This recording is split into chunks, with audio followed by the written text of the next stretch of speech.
Hey, what's up, family? Welcome to Ask to My Eyes. where we challenge you to stop playing and start pushing.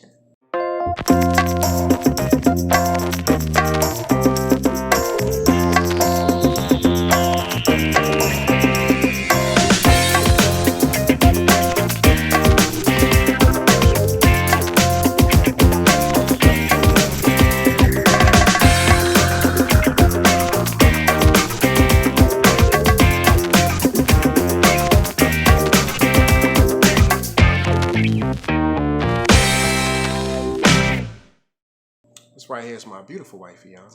And this right here, this is my delectable husband, Ayize. All right, wanted to talk to you really quickly today about a topic and an issue that I've heard lifted up over time, like over and over and over again. And recently it just came up again, and I want to really talk more about it today. And so I'll tell you what brought it to mind for me.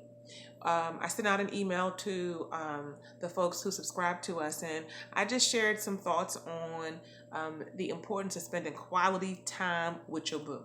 Like you can't say something is important. You can't say that you actually have some feelings for something or someone and not invest any time. Time is the currency for valuable relationships. And and so my email was just really talking about the relationship that I have with my husband and the fact that no matter what we've been through, no matter how hard times get, no matter what kind of major changes we have in our relationship and our circumstances, whatever, we've always done a really good job of prioritizing one another in terms of spending time, right? Which does Absolutely. not always equate to money. It just means spending time. And so I don't think that I don't think that we necessarily knew early on in our marriage that that was like so critical. It just is what we did, but I know that it has been critical to upholding us, to sustaining us, to keeping us solidified, cemented, and on one accord as we've gone through all kinds of good and bad and in between. So when I sent that email, I got a response. We got a response back from someone who really talked about the fact that in their email they said, that they know that this is important, that they really don't get a lot of quality time. She doesn't get a lot of quality time with her husband, that he's often working, he's very busy. And when he gets some extra time, he puts that extra time into work. She knows it's important. She's really kind of worn out, always being the one to plan things for them and trying to find space for them to be with one another. And she just was feeling the message that I sent, but she was perplexed and she was troubled. And so I've heard this. Have you not heard this? This is not necessarily uncommon that one partner is, maybe they're a workaholic, maybe they're not working, but they're always doing something else and they're not with you. And you feel as though your love language is quality time, or you want more, even if it ain't your love language. You just like, hey, we need some more time, period. Yeah. And people are not getting that. So I just wanted to, and oftentimes I'm going to say, I'm not saying this is always a dynamic, but oftentimes it's women who are writing in and talking to us about their men not being available in terms of their time. But we got brothers who be writing in too, saying the same thing. I mean, it's not as frequent. Not the same to the same degree. Yeah. So yeah, I'm not saying it's just a woman's issue, but I want to know. I just want to put you on the spot real quick. Do you mind? I want to know for you, like what is that? And obviously, it's not just. I have my own thoughts, but it's not just. It's not like all men are like that, right? No. But I have my own thoughts on some of that stuff. So, what thoughts do you have about what some of the barriers might be? Why men are showing up like that sometimes, and then what women can do to change that dynamic or give voice to that or do something. I mean, it's often said that women got a gajillion and one things to do, and prioritizing their man when it comes to sex and intimacy is like the last thing on their mind. Because they got 1,001 things that they're thinking of. And so, what I often say in response to that is that men got 1,001 things that they're thinking about as well. They may not necessarily rank as high for you, but there's still things that, men, that weigh on men's minds heavily. And, that sometimes take the priority over spending quality time. It's not to say that it's right, but again, in this particular situation, it was a situation where he wanted to work more. He derives some sense of value from working, from being engaged and contributing to the family in that particular way. And so that's where his sense of esteem, sense of self-respect came from or comes from. And according to him, he considers himself to be in a good space when he's doing that. And so, and it's not just, investing all of your time and energy towards work. Sometimes men actually might spend more time with their children and not really engage their spouse. And so you prioritize a lot of times based off of what your upbringing is, based off of what you value. But again, it's oftentimes based off of the fact that like they're thinking about a whole bunch of other things, and to try to ease in or get into that number one spot. I mean, it might be difficult. I mean, it's his responsibility to pump the brakes and press pause on the other things and then lift you up. Because he is married to you, but it's not something that's easy to do. And I'll use us as an example. Like I really wasn't feeling doing this video right now. I wasn't feeling sitting next to my wife and doing this video. And so I'm trying to shift my energy as I do this, and it's because I got other stuff that's going on in my mind right now. But at the same time, too, I recognize the value in our relationship, and this is something that she wanted to do. And I know that it definitely helps people out there who are watching. But it's because I got other stuff going on, other things that I'm thinking about that I'm not really prioritizing sitting down and doing this right here. But I did do it, at the end of the day. So again, that stuff, it could weigh so heavily on your mind that you just feel burdened. You feel laden. You feel someone who has a pattern of not spending time. It's easier. Different than not being available here and there. So what does spending time mean? Spending time means intimacy. Spending time means vulnerability. I mean, there can be so many different mental, emotional blocks. It means being in the same room. I mean, let's just start with the basics. Yeah. But I mean, it could be so many psycho-emotional blocks that are up that are preventing the person from being willing to engage. And so, that's a lot of times coming from past history. So what is the woman? It sound like it sound like you making I'm not making excuses. I'm just letting you know it is what it is. What is why? Okay. Yeah, I'm letting you know the reason why. Okay. And so if you really want to get to the space where he's actually willing to sit down and connect and spend more quality time with you, we did the last video on acceptance. Creating a safe space, letting them know that this is something that's important to you, not pressuring him or making him feel threatened by the fact that he's trying to do him and he's trying to be him.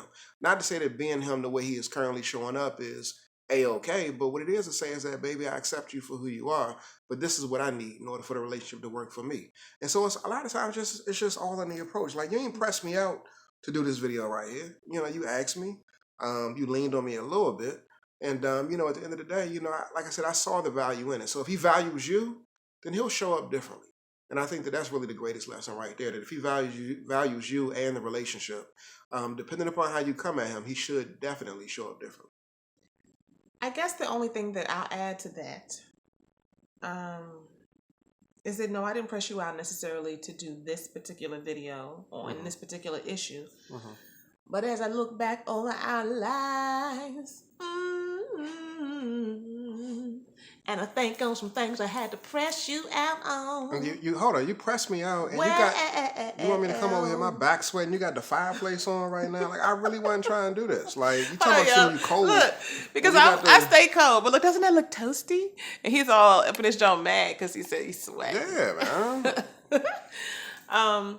Well, let me just say this really quickly so that you can get from it. Let me block the heat because I like the heat.